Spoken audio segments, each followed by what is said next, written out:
Hello and welcome back to another video. Tonight I'm taking a look at Super Hang-On the Sega Mega Drive. So I'm going to stick with the arcade mode. Now I'll tell you who's turned me on to this game, Hin Liak. Now it's quite amusing because he's made two videos about this game, and in the first one, this is my song of choice by the way, Hard Road. In the first one, we played the original mode, and you start off with a rather low powered bike.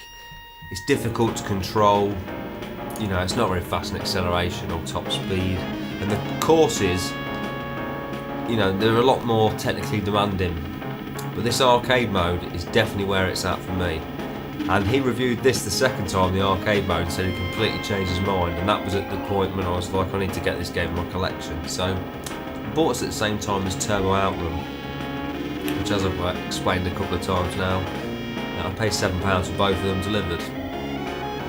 And I kind of wish I'd got the box version of this game.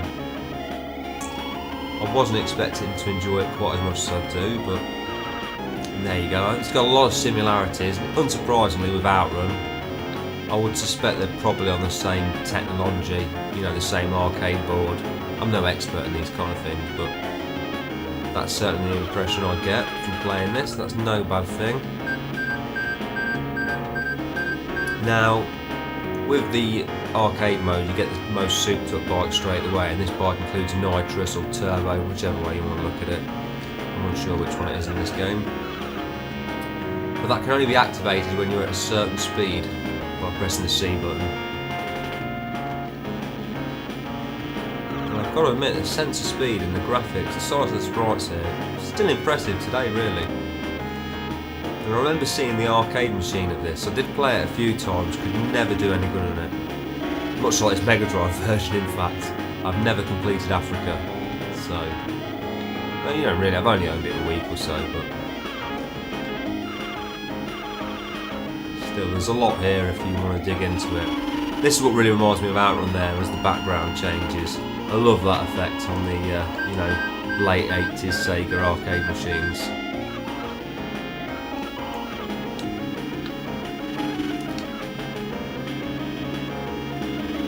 Yeah, this is certainly a game that sucks you right into the zone. I think it's the choice of colours, the music, just one of those, you know, games that seems to strike all the right chords.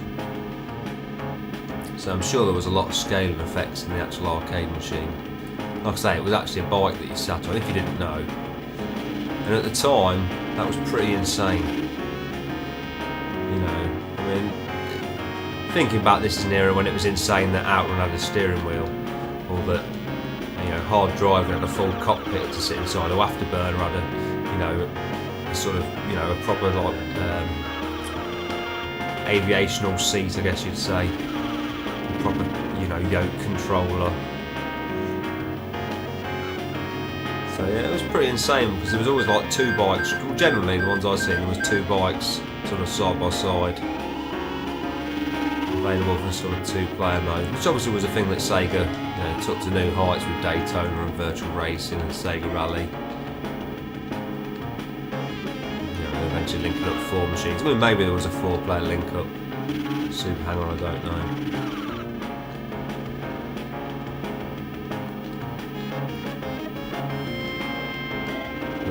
But there certainly was a time when, you know, Sega could do no wrong. I mean, I just love this track. This is, you know, I'll listen to this when I'm driving down the road in my van. I'm heading down the motorway somewhere. You know, perhaps not difficult for me to sort out, but seeing as I'm lazy, I won't bother. We're heading off into the desert now anyway. It reminds me that I've got quite a dry throat. Slowing down then, I'm always slowing down by the palm trees.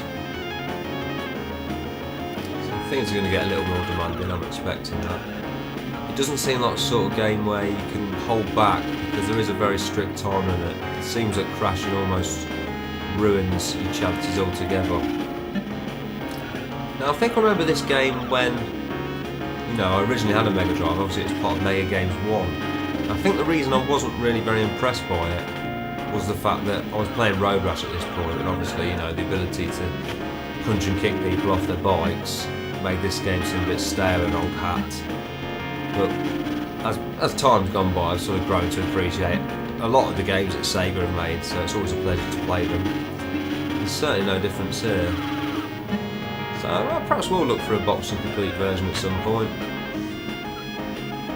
Probably not PAL, for reasons that I'm always raving on about, but just seems if you want to be sure of a problem-free 60Hz experience, you've got to buy NTSC games. Occasionally you get lucky with the PAL games, but generally there's going to be some sort of issue. Not to harp on about it too much, but there's a lot involved with it. You know, it's screen resolution, it's refresh rate, it's colour reproduction, there's a whole minefield of issues that could well crop up if you want to be completely anal about it. I'm completely forgetting to press the turbo mode here. In the excitement that I may well complete Africa. I don't know, if you've got fingers and toes, please cross them now. Let's see. Oh, that you've got to admit that was lucky.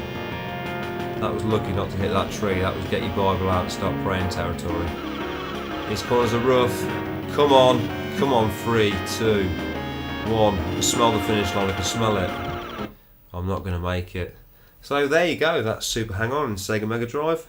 Definitely recommend picking up, in all honesty. I think it's still a decent bike racing game, and if you're a fan of your 1989 Sega arcade coin-op conversions, you can't go wrong. So thank you for watching. Hopefully I'll load some more videos soon.